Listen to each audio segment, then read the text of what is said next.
하나님 말씀 베드로전서 1장 3절에서 9절까지 되겠습니다. 베드로전서 1장 3절에서 9절까지 우리 한 목소리로 읽을게요. 우리 주 예수 그리스도의 아버지 하나님을 찬송하리로다.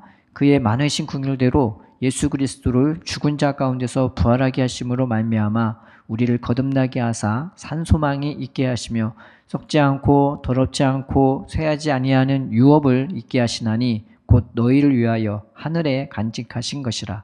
너희는 말세에 나타내기로 예비하신 구원을 얻기 위하여 믿음으로 말미암아 하나님의 능력으로 보호하심을 받았느니라. 이러므로 너희가 이제 여러 가지 시험으로 말미암아 잠깐 근심하게 되지 않을 수 없으나 오히려 크게 기뻐하는도다. 너희 믿음의 확실함은 불로 연단하여도 없어질 금보다 더 귀하여 예수 그리스도께서 나타나실 때에 칭찬과 영광과 존귀를 얻게 할 것이니라. 예수를 너희가 보지 못하였으나 사랑하는도다. 이제도 보지 못하나 믿고 말할 수 없는 영광스러운 즐거움으로 기뻐하니 믿음의 결국 곧 영혼의 구원을 받음이라. 아멘. 할렐루야.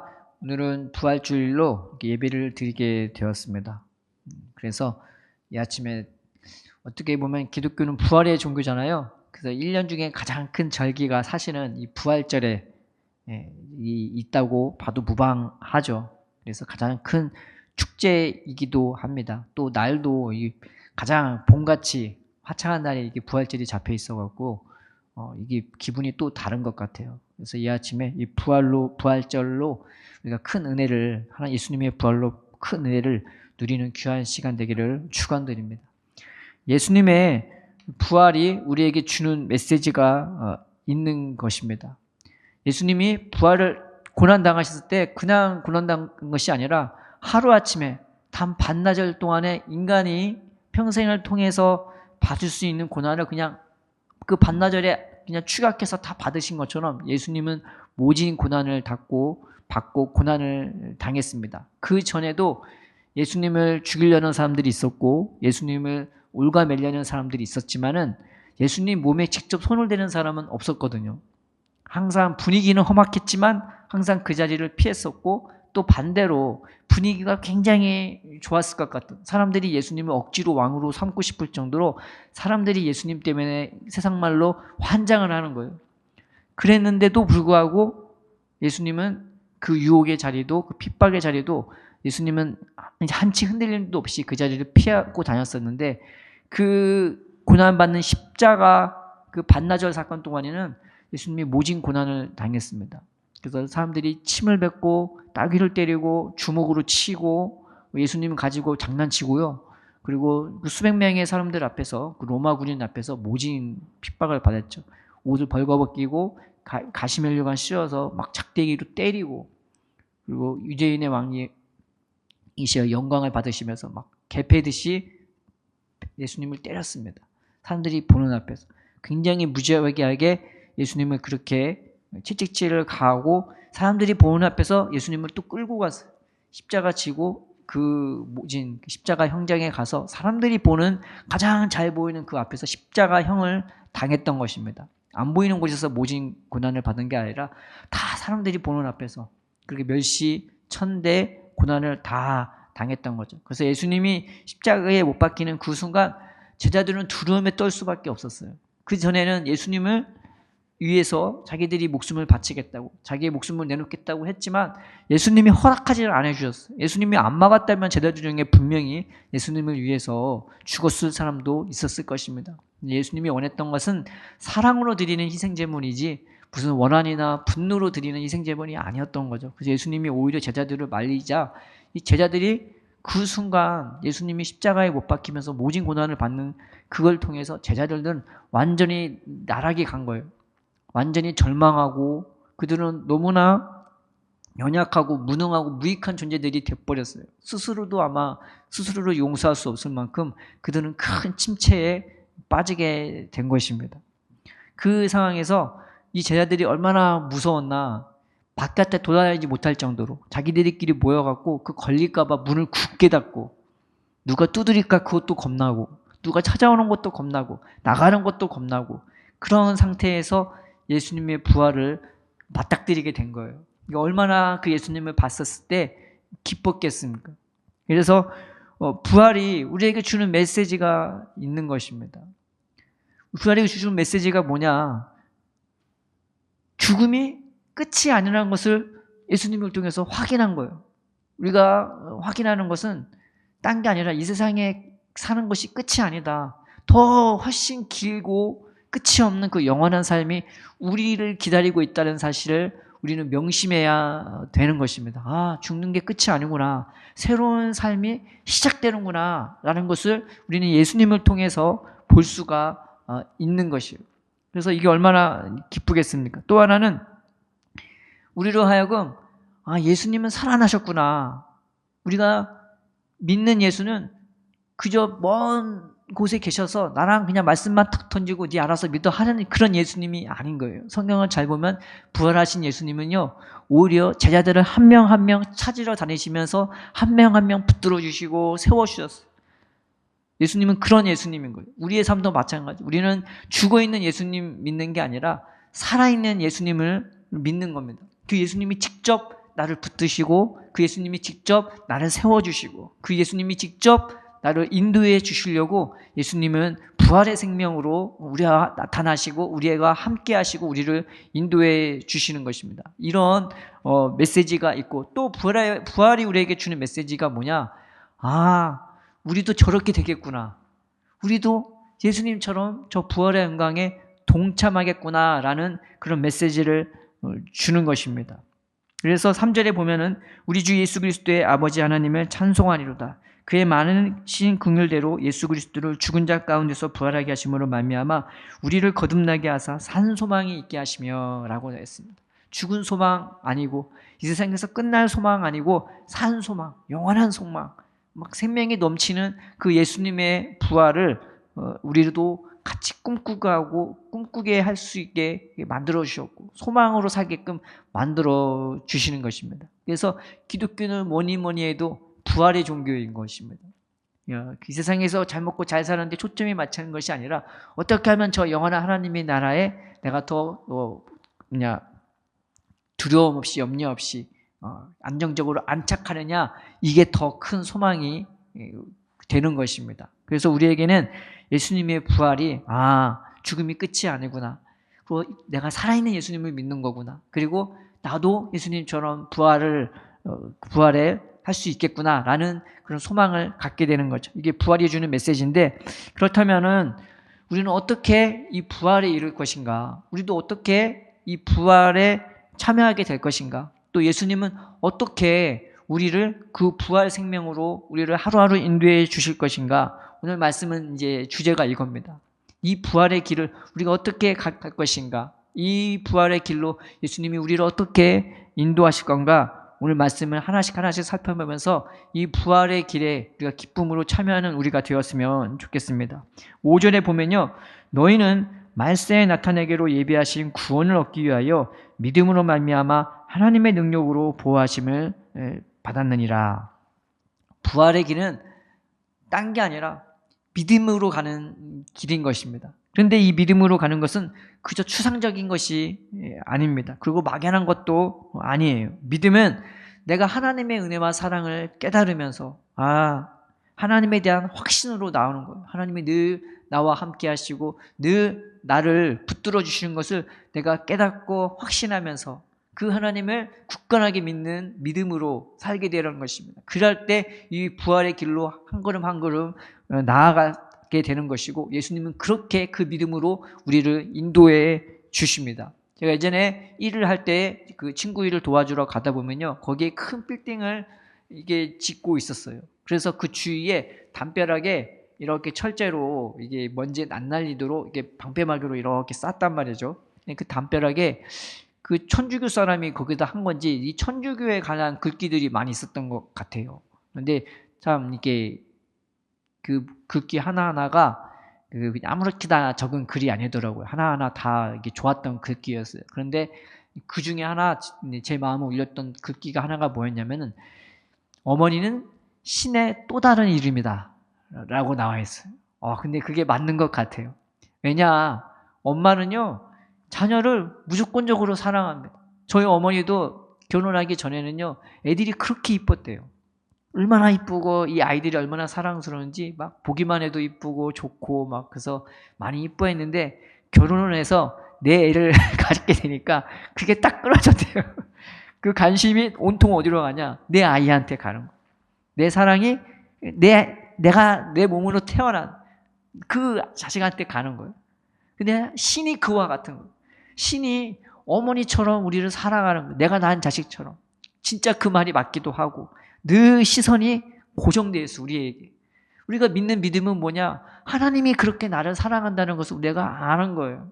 그래서 이전에 보면은 곧 하나님 아버지와 미리 아심을 따라 성령의 거룩하게 하심으로 순종함과 예수 그리스도의 핏부림을 얻기 위하여 택하심을 받은 자들에게 편지하노니라고 해요. 우리가 어떤 자들이냐? 주님이 너무나 사랑해서 피를 뿌려주신 자들. 피를 뿌리도록 나를 귀하게 여기고 나를 위해서 피를 뿌리는 것을 아까워하지 않는, 우리가 뭘 보고 하나님의 사랑을 확신하냐? 예수님이 흘리신 그 피를 보고 믿는 거예요. 딴 걸 보는 게 아니라 주님이 나를 그토록 아끼시고 그토록 나를 사랑하시는 것을 믿는 것입니다. 그래서 엄마가 피 안 흘리고 어떻게 아이를 낳아요? 흘릴 수밖에 없잖아요. 무지개 아프고 고통스러우면서도 내 아이를 낳아요. 근데 아이를 본 순간 다 잊어버리는 거예요. 너무나 사랑스럽고 너무나 이쁘기 때문에 내가 당한 고통이 아깝지가 않잖아요. 그와 마찬가지예요. 하나님이 우리를 사랑하는 사람을 우리가 뭘 보고 믿냐? 그 피를 보고 믿는 거예요. 주님이 나를 위해서 피를 흘려주셨어. 딴 사람이 아니야. 나를 위해서. 오직 나만을 위해서 흘린 것처럼 피를 흘려주셨어. 우리가 부활의 길을 어떻게 가냐? 이 피를 보고 그 믿음으로 가는 거예요. 또 하나는 뭘 보고 믿냐? 주님이 부활하신 것을 보고 하나님이 나를 저렇게 부활하게 해주실 거야. 이 믿음으로 가는 것입니다. 우리가 이 믿음을 귀하게 여겼으면 좋겠습니다. 하나는 하나는 예수님의 부활, 피를 보고 내가 뭘 믿냐? 예수님은 나는 절대 버리지 않겠구나. 어떤 부모가 자녀를 버립니까? 자녀 버리는 부모는 이 세상에 찾아보기 힘듭니다. 부모 버리는 자녀는 쉽게 찾아봐도 자녀 버리는 부모는 찾기가 힘든 것입니다. 여러분, 예수님은 오죽하겠습니까? 하나님은 오죽하겠습니까? 우리가 그 피를 보고 하나님은 저 영원한 하나님의 나라는 나를 안착시킬 거야. 저 부활을 보고 예수님은 나를 이렇게 사랑하시니 나를 결단코 버리지 않고 저 하나님의 나라로, 영원한 하나님의 나라로 나를 인도해 주실 거야 라는 믿음으로 하루하루를 살아가는 저와 여러분 되기를 주님의 이름으로 축원드립니다. 또 하나는 부활의 길은 내가 인내하면서 가야 갈 수 있는 길인 것입니다. 6절 7절에 이런 말씀이 있습니다. 그러므로 너희가 이제 여러 가지 시험으로 말미암아 잠깐 근심하게 되지 않을 수 없으나 오히려 크게 기뻐하는도다. 너희 믿음의 확실함은 불로 연단하여도 없어질 금보다 더 귀하여 예수 그리스도께서 나타나실 때에 칭찬과 영광과 존귀를 얻게 할 것이니라. 우리가 바라는 건 뭐냐? 예수 믿고 지금 바로 하늘나라에 가든가 아니면 예수 믿고 좀 평안히 살다가 하나님 나라 갔으면 좋겠는데 세상에 그렇게 호락호락하지가 않단 말이죠. 우리를 유혹하는 수도 없이 많은 유혹이 있어요. 예수님에게도 유혹이 있었어요. 예수님이 처음 사역을 시작하실 때 성령의 충만함을 받고 처음으로 간 게 어디냐? 광야였단 말이죠. 광야에서 먹지도 마시지도 않고 그렇게 40일을 지냈습니다. 그런데 처음부터 마귀가 유혹하잖아요. 근데 성경에 보면은 그 유혹이 그때만 있었냐? 그게 아니었었어요. 성경에 보면 마귀가 잠시 물러갔다고 했다고요. 잠시 물러갔다는 것은 뒤에 이어서 예수님이 나타날 때마다 예수님을 수도 없이 유혹했다는 것을 말하는 겁니다. 유혹이 그때만 있었던 게 아니었었어요. 그런데 예수님은 그때마다 그 유혹을 항상 뿌리치고 하나님만 의지했던 것입니다. 또 핍박도 있었어요. 어느 정도 타협하고 어느 정도 말 조심하면 될 것 같은데 예수님은 아닌 거에 대해서는 확실히 아니라고 정죄를 한 게 아니라 그들을 위해서 그 말을 해주셨단 말이에요. 그것이 나한테 핍박이 되고 그들이 나를 죽이려는 위협으로 다가온다 할지라도 예수님은 그렇게 타협하지 않으셨습니다. 그래서 세상에는 나를 넘어뜨리려는 수도 없이 많은 유혹과 핍박이 있는 것입니다. 그래서 이 세상의 길을 간다는 것은 가시밭길을 가는 것과 똑같은 겁니다. 그런데 왜 이런 가시밭길이 있느냐? 이것을 통해서 내가 하나님을 더 의지하게 만들어주기 때문입니다. 내가 세상을 유혹에게 끌려가는 것이 아니라 더 전연히 끊어버리고 하나님만을 난 더 의지할 거야. 난 하나님만을 사랑할 거야. 하나님이 오늘도 나와 함께 하시고 나를 인도하시니까 설사 내가 그걸 통해 내가 좀 마이너스가 된다 할지라도, 나한테 어려움이 있다 할지라도 나는 하나님을 믿고 하나님을 의지할 거야 라고 나에게 믿음을 더 붙들어주는 이런 효과를 가져오게 되는 것입니다. 그래서 베드로전서 1장 21절에 이런 말씀이 있습니다. 너희는 그를 죽은 자 가운데서 살리시고 영광을 주신 하나님을 그리스도로 말미암아 믿는 자니 너희 믿음과 소망이 하나님께 있게 하였느니라 라고 나왔습니다. 내 믿음과 소망이 어디 있어요? 이 세상에 있지 않고 사람한테 있지 않고 환경에 있지 않고 오직 하나님께만 있도록 이 가시밭길이 나를 그렇게 만들어 버리는 것입니다. 그래서 7절에 보면은 너희 믿음의 확실함은 불로 연단하여도 라고 나옵니다. 이게 세상길이 그래서 나한테 연단이 되기도 하는 거죠. 인내의 길은 이 가시밭길에서 나로 하여금 나를 연단시키고 하나님을 의지하게 만들어주는 것입니다. 그래서 더 강하게, 그래서 더 깨끗하게, 그래서 더 지혜롭게, 그래서 하나님의 주신 그 부활에 동참하게 합당하도록 나를 만들어 주시는 것입니다. 그래서 베드로후서 2장 3절에서 11절에 이런 말씀이 있습니다. 2장이 아니라 1장 3절에서 11절에 이런 말씀이 있죠. 제가 읽어드릴게요.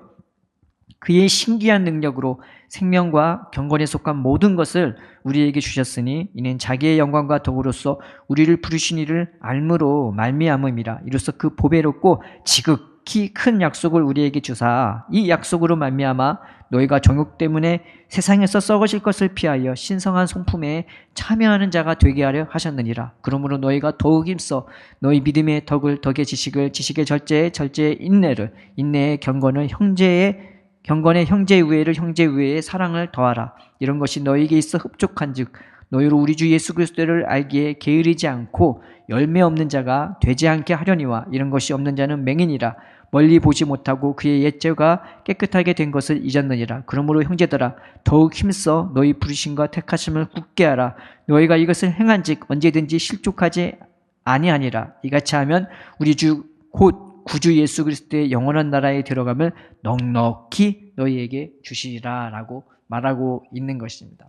세상에 가시밭길이고 여러 가지 유혹이 있고 여러 가지 핍박이 있지만 이것이 나로 하여금 하나님을 더 의지하게 만들고 하나님이 주실 것들을 더 기대하게 만들고 오늘 나와 함께 해주시고 나를 위로해 주시는 그 하나님의 그 음성과 그 품으로 내가 이겨내게끔 만들어 주시는 것입니다.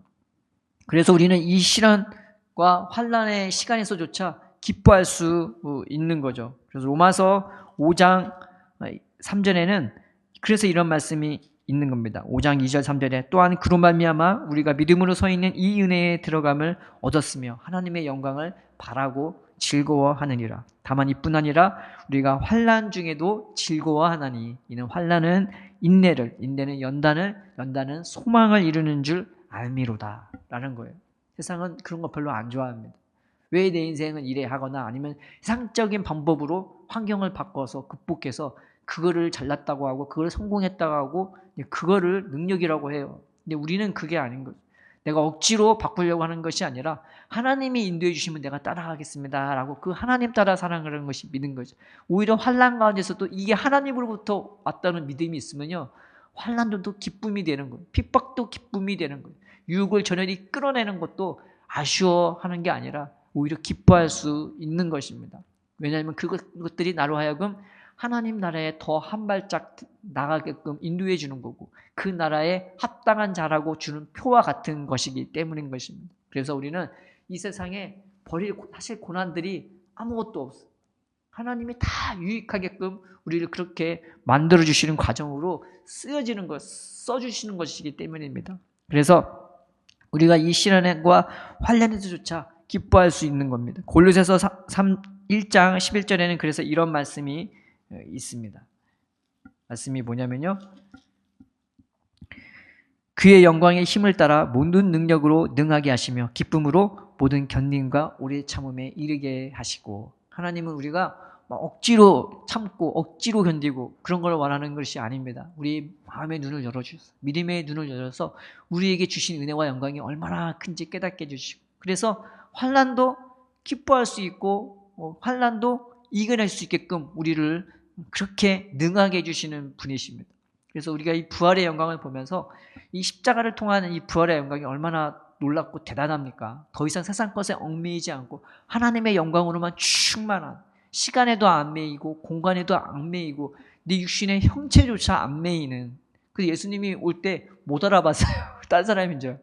그 말인즉 형체도 이 모양 저 모양으로 바뀔 수 있는 그런 형체가 아닌가 저는 그렇게 생각이 돼요. 그런데 가장 큰 영광은 뭐냐? 예수님 안에서 끊임없이 흘러나오는 세상에서 줄 수도 없고 맛보기 할 수 없는 그 영광을 우리에게 주시려고 하나님은 우리를 부르신 거 아니겠습니까? 그래서 저 부활의 영광을 바라보면서 하나님 이 세상 환난, 이 세상 핍박, 유혹 하나님 내가 이겨낼 수 있게 해달라고 내가 견딜 수 있게 해달라고 기쁨으로 소망으로 사랑으로 이 인내의 길을 걸어가는 저와 여러분들이 되기를 주님의 이름으로 축복합니다. 또 하나는 부활의 길은 가장 빠른 길이 십자가의 길입니다. 십자가를 짊어질 때 가장 빠르게 주님의 부활에 동참할 수 있는 것입니다. 예수님은 뭘 지고 부활하셨냐면 십자가를 지시고 부활하셨습니다. 근데 중요한 것은 이 십자가라는 게 그저 참고 그저 버티고 그저 내가 막 짊어내서 뭔가 이뤄내는 그런 십자가가 아니라는 겁니다. 십자가는 중요한 것은 내가 온전히 사랑의 제물이 되고 내가 온전히 하나님 앞에 희생의 제물이 되어서 드려지는 게 이게 십자가인 것입니다. 어떤 무거운 고난과 짐을 짊어지는 게 십자가가 아니라 내가 어떠한 마음으로 그 십자가를 졌는가가 그래서 더 중요한 것이죠. 그래서 예수님이 어떤 마음으로 십자가를 졌는지 요한복음 16장 20절 22절에 이제 나와 있는 것입니다. 요한복음 16장 20절에 예수님이 십자가를 어떤 마음으로 지셨냐 이렇게 나와 있어요. 내가 진실로 진실로 너에게 이르노니 너희는 곡하고 애통하겠으나 세상은 기뻐하리라. 그런데 너희는 근심하겠으나 너희 근심이 도리어 기쁨이 되리라. 여자가 해산하게 되면 그 때가 이르렀으므로 근심하나 아기를 낳으면 세상에 사람난 기쁨으로 말미암아 그 고통을 다시 기억하지 아니하느니라. 지금은 너희가 근심하나 내가 다시 너희를 보리니 너희 마음이 기쁠 것이요 너희 기쁨을 빼앗을 자가 없으리로다. 그렇게 말하고 있는 것입니다. 예수님이 십자가를 왜 지셨냐면은 내가 짊어져야 되니까 내가 뭐 버텨야 되니까 그래서 지신 것이 아니라 아이 낳는 기쁨으로 그 십자가를 지신 거예요. 물론 근심할 수도 있고 이거 아픈데 어떻게 그렇게 해야 했지만 그보다 더 큰 기쁨이 바로 그걸 통해서 우리들을 새롭게 하실 그 기쁨으로 이 십자가를 지신 것입니다. 고린도전서 15장 31절에는 그래서 이런 말씀이 있는 것입니다.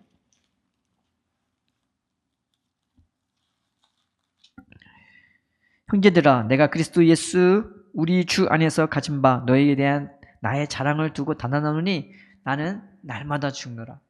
그 예수님은 하루에 십자가를 졌는데 이 사도 바울의 인생은 삶 자체가 핍박과 고난으로 그냥 다 얼룩졌어요. 얼마나 맞고 얼마나 돌에 치맞고 얼마나 굶고 얼마나 추웠는지 그냥 인생 자체가 십자가였어요. 근데 그것도 기쁨으로 죽을 수가 있는 거죠. 그래서 데살로니가전서 2장 8절에 이런 말씀이 있습니다.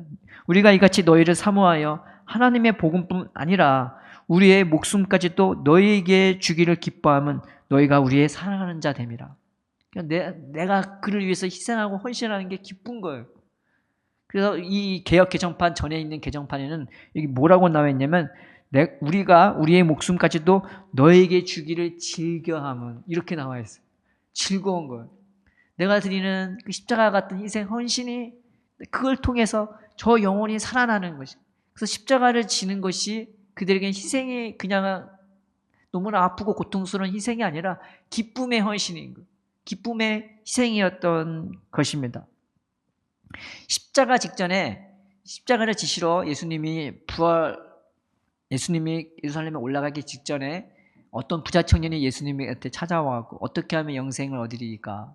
네가 계명을 지키라. 그러면 계명을 지키라고 했더니 하나님, 내가 그 계명 다 지키고 있다고. 내 이 부자 청년이 원했던 것은 아마 예수님한테 칭찬을 얻고 싶은 게 아니었나, 어쩌면 자기 의에 대한 확신을 얻고 싶은 게 아니었나, 그런 생각이 들어요. 근데 예수님이 그 청년을 유심히 보시더니 사랑했대요. 그때 예수님이 그 부자 청년에게 했던 말이 뭐였냐? 네 가진 것을 다 팔아 나눠주라. 그리고 와서 나를 따르래요. 우리는 내가 예수님을 위해서 이제 헌금하고 뭘 하면 내가 예수님을 섬긴다고 생각을 해요. 근데 신앙생활은 내가 예수님을 이게 섬기고 함께하는 그것보다 예수님을 따라가는 그게 더 중요하지 않겠습니까? 근데 예수님은 그 재물을 다 팔아갖고 나눠주는 것조차 자기를 따라오는 것이라고 그렇게 말씀을 안 하세요. 그러면 예수님 따라가는 게 뭘까요? 딴 게 아니라 예수님이 십자가 지러 가기 직전에, 부자 청년한테 예수님이 하셨던 말씀은 재물을 다 줘서 나눠주는 것도 큰 기쁨이다. 그것 때문에 누군가는 허기짐을 달랠 수 있고, 누군가는 집을 얻을 수 있고, 누군가는 일자리를 얻을 수 있기에 그것도 큰 기쁨이다. 근데 더 큰 기쁨은 저 사람이 살아나는 것을 위해서 너 자신을 기꺼이 집어던질 수 있는 것. 이것보다 더 큰 기쁨이 없다고 예수님은 이 청년한테 가르쳐주는 거예요. 그게 바로 영생 아닙니까? 형제가 동거하여 연합함이 어찌 그리 선하고 아름다운고, 하나님이 그곳에서 복을 명하셨으니 곧 영생이로다. 형제가 어떻게 서로 사랑합니까? 자기 목숨을 기꺼이 내줄 수 있도록 한 영혼이 그렇게 귀하고 그렇게 사랑스러워. 내 생명 줘도 아깝지가 않은 거예요. 죽을 상황이 있으면 차라리 내가 죽겠다는 거예요. 너 살고 내가 죽을게. 그 영혼이 얼마나 귀한 거지. 그래서 예수님을 따라간다는 것은 바로 한 영혼을 위해서 기꺼이 내 생명을 줘도 아깝지 않는 그 마음, 그 지식으로 따라가는 것이, 이게 십자가의 길인 것입니다. 그저 희생하고 그저 막 참고 견디고, 이게 십자가가 아닌 겁니다. 우리가 저 부활의 길에 이르기 위해서 하나님, 나도 이 십자가의 길을 갈 수 있게 해달라고, 주님의 마음을 내 안에 부어달라고, 주님의 긍휼을 부어달라고, 한 영혼에 대해서 이해하고 공감하면 그 영혼이 알지 못하는 부분까지 그냥 속속들이 다 아시는, 그리고 사랑으로 덮으시는 그 주님의 십자가의 길을 나도 갈 수 있게 해달라고, 그래서 그 부활의 영광에 내가 동참할 수 있기를 원합니다 라고 하면서 이 부활의 길을 걸어갈 수 있고 달려갈 수 있는 저와 여러분 되기를 바랍니다. 우리가 예수님 때문에 사는 인생이 됩시다. 나의 어떠함에 따라 사는 인생이 아니라 나를 위해서, 내가 나를 봤을 때 우리는 좀 잘나면 의시되고 좀 못하면 막 우울해지고 그러지 않겠습니까? 그런데 하나님의 우리를 구속했다는 그 말씀은요, 내가 너를 너의 가치로 대해주지 않을 거야. 내가 너를 내 가치로 너를 대해줄 거야. 네가 어떠함에 상관없이 나는 언제나 최선으로, 내 최고로, 그리고 모든 것을 아낌없이 부어주어서 최고의 사랑으로 너를 대해주겠다는 하나님의 말씀인 것입니다. 우리가 그 말씀을 붙잡고 그 부활의 영광에 동참토록 하기 위해 하나님 이 믿음으로 살게 해달라고. 그래서 이 세상에 속지 말고 하나님 인내하면서 십자가의 길로, 믿음의 길로, 사랑의 길로, 기쁨의 길로, 소망의 길로 나아가는 저와 여러분 되기를 주님의 이름으로 축원드립니다. 기도하겠습니다. 살아계신 하나님 아버지, 우리에게 이 귀한 생명을 허락해 주심에 감사합니다. 세상은 알지도 못하고 경험하지도 못하고 보지도 못하고 깨닫지도 누리지도 못하는 이 부활의 영광을 우리는 늘 날마다 누릴 수 있도록, 맛볼 수 있도록 인도하여 주시옵소서.